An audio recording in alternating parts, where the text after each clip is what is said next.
მოგზაურობა იყო საკმაოდ ხმაურიანი და ეს ყველაფერი გამოიწვია მოსამართლის რეპლიკამ, რომელსაც ადვოკატი აჩვენებდა ვიდეოს, ვრცელ ვიდეოს, სადაც ჩანდა, როგორ ძალადობდა მირიან ქავთარაძე ქალზე. მირიან ქავთარაძე არის ის პოლიციელი, რომელზე თავდასხმასაც ახლა საბას ხვიტარიძეს ედავებიან, თუმცა მირიან ქავთარაძეს არ ეცვა პოლიციის ფორმა, იყო სამოქალაქო ტანსაცმელში და მას ეკეთა ნიღაბი. ამ კადრებში, რომელსაც ადვოკატი მოსამართლეს უჩვენებდა, ჩანდა მანამ სანამ რაიმე სახის დაპირისპირება დაიწყებოდა, როგორ ძალადობდა და როგორ დაარტყა ხელი მირიან ქავთარაძემ ადვოკატის მტკიცებით ერთ-ერთ მოქალაქეს თეონა ჭალიძეს ხელი. თუმცა მაშინ, როდესაც ადვოკატი მიუთითებდა მოსამართლეს, რომ ამ კადრებში ჩანდა სწორედ ეს ფიზიკური ანგარიშსწორება, მოსამართლემ დასვა ასეთი კითხვა და თქვა ასეთი ფრაზა, ვინ ვის ურტყავს, რას ურტყავს, ამის შეფასებაში არ შევალ. სწორედ მოსამართლის ეს ფრაზა იყო ის ნაწილი, რასაც მოხვა აღშფოთება სასამართლო დარბაზში მყოფებს შორის, ოჯახი უკმაყოფილო იყო, რადგან თუ მოსამართლეს არ აინტერესებს რა მოხდა დაპირისპირებამდე, რამ გამოიწვია მოქალაქეების უკმაყოფილება თავისუფლების მოედანზე მერიოტის წინ, რასაც მოხვა შემდეგ უკვე დაპირისპირება და რის გამოც ახლა რეალურად ხვიტარიძე პატიმრობაშია, მაშინ გაუგებარია რატომ ზის საბას ხვიტარიძე, რატომ ედავებიან მას მაშინ თავდასხმას, თუ მოსამართლეს არ აინტერესებს და კადრებით არ ინტერესდება, რომელიც საქმეში იდევს, ვინ ვის ურტყავს. დაპირისპირება იყო და ხმაური როგორც სასამართლო დარბაზში, ასევე დარბაზ მიღმა მონა ეს შესაძლებლობა ისმოდა როგორც მოსამართლის, ასევე პროკურორის მისამართით და ოჯახი თვლის, რომ დადასტურდა დღევანდელ პროცესსაც ის, რომ ეს საქმე არის შეკერილი და საბას ხვიტარიძე არის ახლა ქართული ოცნების რეჟიმის შურისძიების მსხვერპლი.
შვილი არის ბორკილებით, მაგრამ არის თავისუფალი.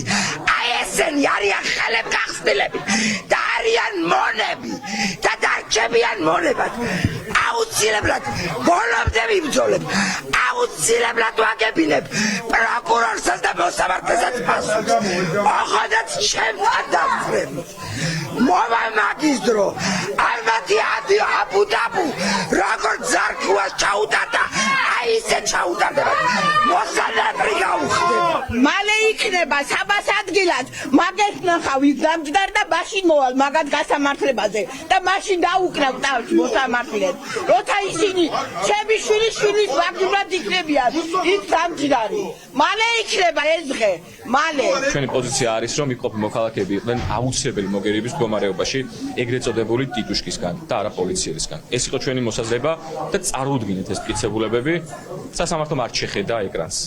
ანუ ეს იყო მე ვეუბნებოდი შეხედა ეკრანს, მეთქი სასამართლო არ უყურებდა ეკრანს. ძალით არ უყურებდა ეკრანს.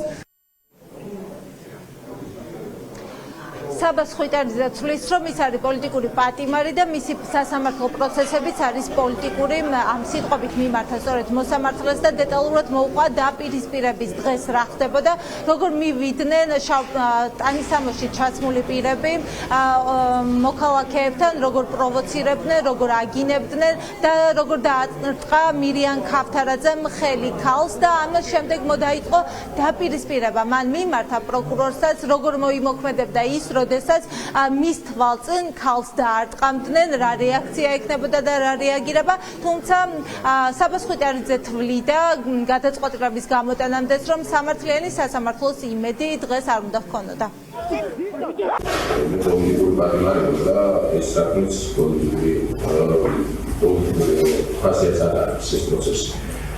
თუმცა იმედი მაქვს სასამართლო ამ შემთხვევაში მაინც პატარა იმედი მაინც მაქვს, რომ რაღაც ლოიალობას გამოიჩენს.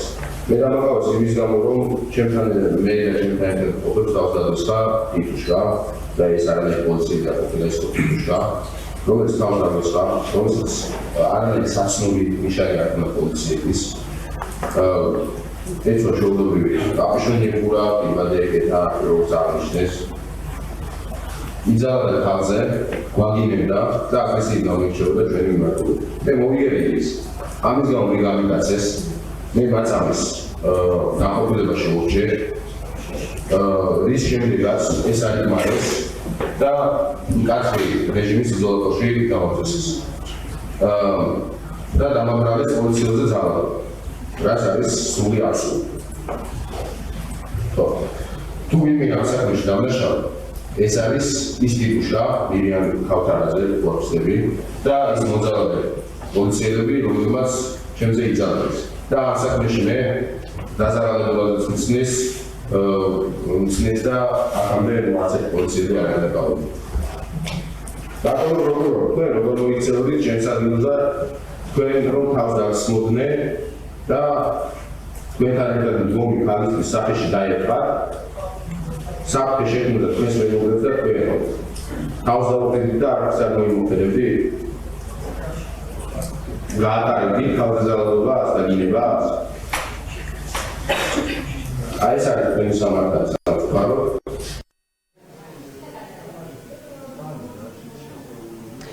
პროკურორის გარდა საბას ხვიტარიძის მიმართვის ადრესატი იყო მოსამართლეც და ხვიტარიძემ აღნიშნა, რომ ამ საქალაქო სასამართლოში მოსამართლეები, რომლებიც უკანონო დაპატიმრებენ ახალგაზრდებს, ხელს უწყობენ ქვეყნის დემოკრატიის უყუსლას და დიქტატურის დამყარებას, რადგან ყოველი უკანონო გადაწყვეტილება, რომელსაც მოსამართლეები იღებენ, ქვეყანას დასავლეთისგან აშორებს. საბას ხვიტარიძის თქმით, ის რაც ხდება ახალგაზრდების თავს, არის მხოლოდ და მხოლოდ უსამართლობა და დიქტატურის დამყარების მცდელობა.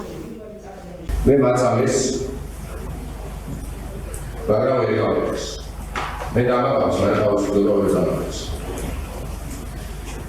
საქმის კედლები სულ უბრალოდ ჩემთვის რომ ჩემი თავისუფლება მაინც ვერ იქნება. სასამართლოს ყოველი უსამართლო გადაწყვეტილებით საქართველოს და საქართველოს ხალხის დემოკრატიულ მომავალს უქმნის საფრთხეს. საქართველოს ძირს უქმნის ევროპულ მომავალს და მიგვაყენებს რუსეთში, ირანსა და ჩინეთში. რამდენი პრაქტიკაა ეს?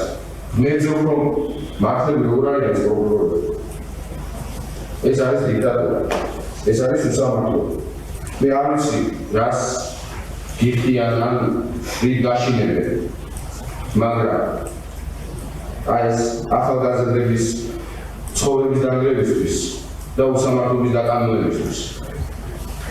თუმცა მოვა დრო და ხალხის წინაშე გადაიგდით ვალს. მოვა დრო და ხალხი გამოგიდათ განაჩეს ყოველი თქვენი ქმედების გამო. იფიქრეთ მომავალზე. იფიქრეთ მომავალზე, იმ მომავალზე, რომელსაც თქვენ ახალგაზრდებს წარდგენთ, თქვენი გადაწყვეტილებები.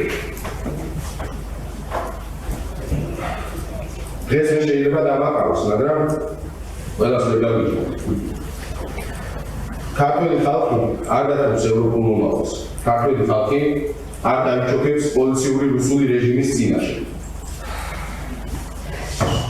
მოვა დრო და რეჟიმი თქვენს როდესაც გამოუყენებლები იქნებით რეჟიმისთვის. ისინიც მოგიშორებენ თავიდან და უსამართლობის წინაშე თქვენს დადგენთ. მაგრამ რადგან ამ უსამართლობის დამკანონებელი თქვენ იქნებით. თავისუფლება რეჟიმის წვერებს, თავისუფლება მზია.